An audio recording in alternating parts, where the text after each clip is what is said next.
Last message as humanity fades. This may be the last recorded message of the human race. As far as I know, I haven't seen another living person post anything online in years. I'm pretty sure everyone is either dead or no longer human. I tried to save my family. I truly did. But I couldn't reach them in time. I couldn't reach anyone. There was no time. I don't even know how I managed to escape without being turned, without becoming one of them. I suppose I should explain what happened. It started when scientists discovered ancient bacteria, viruses, and fungi thawing in the Antarctica. Pathogens that had just been sealed away for over 50,000 years and were suddenly loose upon the world. Some people contracted variations of the plague. Others suffered respiratory infections that rotted their lungs from the inside out. But then there were those who became infected with C. magnificus, the oldest known species of cordyceps. The infected weren't mindless, ravenous monsters, no. This wasn't some cliché zombie outbreak. No, this was way worse. When a person contracts C. magnificus, their pupils expand until their eyes are nothing but deep, black voids. Empty. Inhuman. They no longer speak, at least not in words. Instead they click. Their cheek muscles stretch impossibly tight. Locking them in a grotesque, permanent grin. Their gums turn a sickly pale pink-white, and their teeth gradually yellow, as if their body is slowly surrendering to decay while keeping them alive. But the worst part, they aren't violent. They're calculated. They do whatever it takes to spread their infection, and the way they do it, it broke whatever hope I had left for humanity. What the fuck do they do? It wasn't just through biting or airborne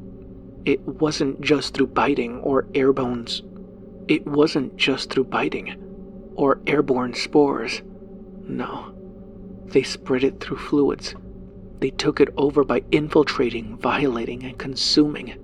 They used human bodies like breeding grounds, like incubators, until they had been fully drained of life, until the fruiting bodies burst free, ready to be devoured by the animals of the nature. Ready to be devoured by the animals of Earth. I saw it happen. I was hiding in an old motel when a woman stumbled into the parking lot, gasping for help. I almost ran to her, almost. But then I saw them, 3 of them, standing in the open, watching. Their black eyes locked on her as she screamed, but they didn't chase her, they just waited. She collapsed, and one of them finally moved. Slow, deliberate steps, its grin unwavering. It knelt beside her, caressed her face with fingers that had started to sprout something. Thin. Caressed her face with fingers that started to sprout something. Thin, pale tendrils curling from beneath the nails. She was too weak to fight when its mouth met hers. I knew what it was doing. Spreading. Seeding. By the time she stopped struggling, the others had already started to peel her clothes away. I turned and ran before I could see what happened next. But I heard it. The wet sounds, the gasping, the clicking, the laughter. If you could even call it that. A hollow, buzzing noise like something vibrating inside their throats. I didn't sleep that night. I don't really sleep at all anymore. Every time I close my eyes, I see them in the darkness. Smiling. Clicking. Waiting. A cleansing. The planet's way of fighting back. Of erasing the disease that was humanity. I always saw us as a cancer to the world. Maybe this was inevitable. Maybe Earth was always going to release its white blood cells and wipe us out. Maybe this was inevitable. Maybe Earth was always going to release its white blood cells and wipe us out. But I don't want to live in this world anymore. I've been drifting on this ship for too long. I see the shore now, but I know what waits for me there. It's time to accept my fate.